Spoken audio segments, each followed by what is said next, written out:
Donc, bonjour Michel Dekemeter, merci de nous avoir rejoints à notre conversation covidienne hebdomadaire. On est ravis de vous avoir parmi nous. On vous laisse vous présenter. Qui êtes-vous, monsieur Dekemeter? Merci beaucoup. Bon, on va directement aller en vrai. En vrai, j'ai envie de dire que je suis plutôt un philosophe économiste ou un économiste philosophe. Donc, plutôt, moi, ce qui m'intéresse, c'est inventer des nouvelles méthodologies pour entrer et construire, entrer dans ce monde de demain et le construire ensemble. Donc, alors officiellement, auteur, conférencier, prof, chroniqueur, etc., etc. Voilà. Chouette, intéressant, plein de jolies choses, je vois. Oui. Alors, quelles sont les leçons à tirer de cette crise et comment utiliser au mieux cette période? Alors, en fait, c'est d'abord et avant tout se dire que ce n'est pas une fatalité et qu'au contraire, il nous fallait un changement drastique. Et donc, ce choc, en vrai, ce choc est salutaire. Bon, on est tous un petit peu secoués, évidemment, un petit peu ou beaucoup, ou, comme on dit en bon français, très beaucoup secoués. Mais ce choc, en fait, va être en train de réveiller tout le monde. Donc, c'est comme si nous étions tous dans une espèce d'hypnose collective. Et, euh, et donc, c'est comme si on se réveillait comme ça, clac, collectivement de cette hypnose pour se dire, ah, mais c'est quoi la réalité, la vraie réalité, pas celle qu'on nous fait croire. Donc, dans ma perception, c'est pour la première fois, pour la toute première fois de l'histoire connue, une espèce de méga mise en cohérence, hein, de tout avec ce qui importe, de tout le monde avec ce qui est vraiment important. Ce qui est vraiment important, c'est la vie, c'est la rencontre avec les autres, c'est les équipes, c'est la famille, c'est bien manger, c'est être en bonne santé.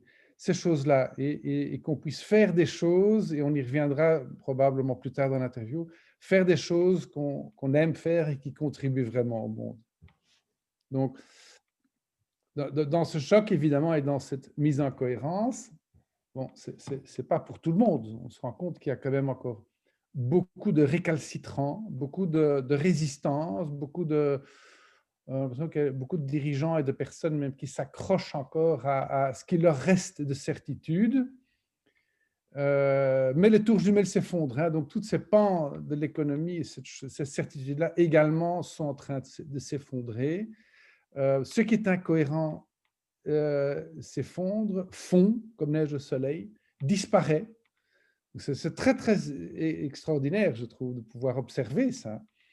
Et pour faire place à finalement ce qui était déjà là, souvent, et qui est comme les crocus, en fait, qui viennent traverser la neige. La beauté, la nouveauté vient traverser la neige. Donc, c'est comme si cette crise de ce virus nous enlevait un voile pour nous montrer les incohérences des systèmes qu'on a mis en place historiquement. Il suffit de regarder, hein. Donc, la politique, les jobs de hein, on fait faire des jobs de aux gens. C'est quoi ça? C'est indécent, hein. C'est de l'environnement, c'est la communication virtuelle, la communication tangible. Comment est-ce qu'on communique avec les uns les autres? Maintenant qu'on doit même se cacher le visage, il y a toute cette expression du visage qu'on ne voit plus. Euh, Bref, et tout notre mode de consommation. Donc, tout est en fait mis à nu, hein. Voilà, en gros. Donc, vous avez clairement cette approche à vous et cette opinion bien ancrée sur ce qui se passe en ce moment. Mais qu'est-ce que vous pensez que les gens ressentent? Qu'est-ce que vous pensez que les personnes autour de nous ont comme état psychologique vis-à-vis de la crise et de toute l'incertitude qui vient avec? Alors, l'état psychologique des gens, donc ça, je l'ai un peu étudié, en fait, et avant la crise du Covid, c'était environ, selon les chiffres, hein, de Gallup, on est plus ou moins à, allez, on était plus ou moins à 30-35% des personnes au travail qui sont dans le rouge, c'est-à-dire dépression, burn-out, hyperstress, donc vraiment mal psychologiquement. Eh bien, nous venons de dépasser les 50% après l'été. Les chiffres en septembre sont de plus que 5. Ça veut dire une personne sur deux est dans le rouge, psychologiquement, émotionnellement. La grosse question est évidemment, et j'espère que votre projet participera à diminuer ces chiffres, à combien on va être à Nouvel An, quoi. On va vers 2 mois qui seront encore plus rock'n'roll que la première vague. Il y a plus de cas, c'est plus grave encore, et surtout l'économie, mais ça va être désastreux. Donc, combien de personnes, donc on va se retrouver avec 3 quarts de la population dans le rouge. Donc, c'est évidemment très mauvais. Après, de nouveau, il y a du positif là-dedans, hein. On y reviendra probablement dans la suite. Et d'après vous, en tant que chef d'entreprise, parce que vous êtes non seulement plein d'économistes, etc., mais quelle est la meilleure façon de gérer cette crise en entreprise avec vos équipes? Avez-vous des conseils ultimes en tant que leader, si je puis dire? Alors, j'ai effectivement une petite équipe de 10 et avec des volontaires, des stagiaires, tout un tas de gens qui gravitent au fait autour de ce projet de transition, de nouvelle économie systémique. Et effectivement, au mois d'août, on a profité de ce moment pour ralentir sensiblement et pour se poser les bonnes questions, pour apprendre ce qui se passe en vrai. Qu'est-ce qui se passe? Quel est notre rôle à chacun? Et c'est valable pour n'importe quel dirigeant de n'importe quelle équipe, privée, publique, académique, peu importe. À quoi on sert? Et, et profiter de ce temps pour s'instruire, hein, pour ne pas tomber dans un simplisme qui va finalement nous récupérer. Hein. Donc, si on tombe dans le simplisme, on tombe dans le populisme, on tombe dans le consumérisme, on va être récupéré. Et donc, c'est s'instruire, c'est devenir plus intelligent après qu'avant. Et donc, en équipe, soi-même, en équipe, et pour son secteur aussi, hein, pour son secteur d'activité. J'ai une casquette académique, j'ai une casquette journalistique, j'ai une casquette business. Il faut repenser tout ça. Donc, c'est vraiment... Alors, ça passe par plusieurs phases. C'est tout d'abord rassurer ses équipes, hein, d'abord sa famille, donc son conjoint, dans l'ordre. D'abord rassurer son conjoint, sa famille, ses équipes, et les mobiliser dans ce même travail finalement d'introspection individuelle et collective. C'est-à-dire, qu'est-ce qu'on est, pourquoi on est là, à quoi on sert, comment je peux mettre le meilleur de moi-même au service de ce qui est en train de se passer. Parce que si je peux rendre service dans cette période si difficile, ben voilà, ben on est les champions alors. Hein. On est aux premières loges, on est sur les barricades, on devient finalement des petits héros, chacun. Et je pense que chacun est invité à ça.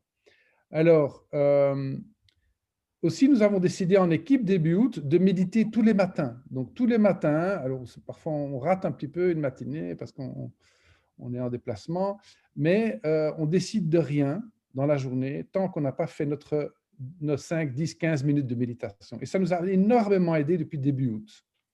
Ça nous a ancrés, ça nous a calmés, ça nous a permis d'avoir accès aussi à des informations auxquelles on n'aurait pas eu accès sinon. Aussi, et d'abord et avant tout, c'est se reconnecter. Même en tant que dirigeant, et surtout en tant que dirigeant, non seulement à ses équipes, mais à soi. Qu'est-ce que je sens? Se connecter à ses partenaires stratégiques, aller les trouver, leur poser des questions. C'est un moment idéal, hein, c'est ce moment-ci. Mais aussi guérir des choses, mettre en cohérence des choses.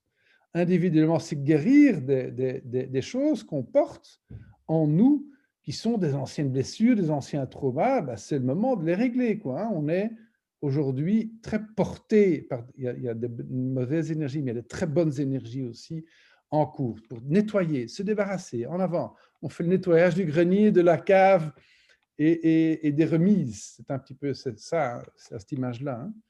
Et donc de mettre en cohérence finalement tout son business avec ce qui est en train de se passer, de mettre son business, son équipe au service avec le meilleur de son ADN. Donc même changer de business model, etc. C'est idéal évidemment, c'est de faire ça maintenant.